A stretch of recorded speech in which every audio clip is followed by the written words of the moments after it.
ലോക്സഭാ തെരഞ്ഞെടുപ്പിന് മുന്നോടിയായി കാസർഗോഡ് മണ്ഡലത്തിൽ നടത്തിയ മോക്ക് പോളിംഗിൽ വോട്ടിംഗ് മെഷീനിൽ BJPക്ക് അധിക വോട്ട് രേഖപ്പെടുത്തിയെന്ന പരാതിയിൽ ഇടപെട്ട് സുപ്രീം കോടതി.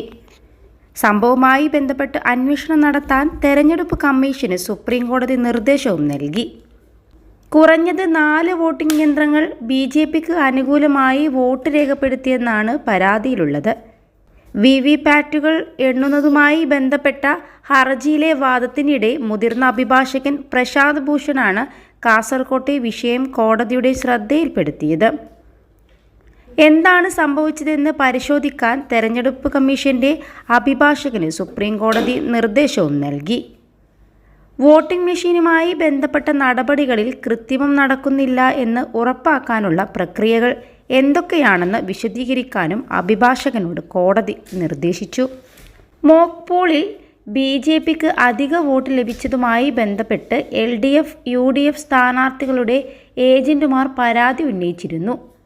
കാസർഗോഡ് ലോക്സഭാ മണ്ഡലത്തിലെ LDF സ്ഥാനാർത്ഥി MV ബാലകൃഷ്ണൻ, സിറ്റിംഗ് MPയും UDF സ്ഥാനാർത്ഥിയുമായ രാജ്മോഹൻ ഉണ്ണിത്താൻ എന്നിവരുടെ ഏജന്റുമാരാണ് ജില്ലാ കളക്ടർ K. ഇൻബാശേഖറിനു പരാതി നൽകിയത്.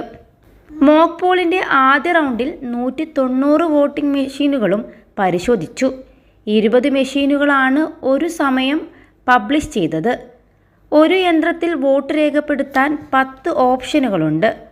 ഓരോ ഓപ്ഷനും ഓരോ തവണ അമർത്തി പരിശോധിച്ചപ്പോൾ 4 മെഷീനുകളിൽ BJPക്ക് 2 വോട്ട് ലഭിച്ചതായി വ്യക്തമായി.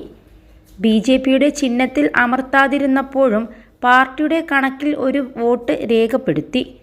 ഇതേ തുടർന്ന് ഈ മെഷീനുകൾ മാറ്റണമെന്ന് ഏജന്റുമാർ ആവശ്യപ്പെടുകയും ചെയ്തു.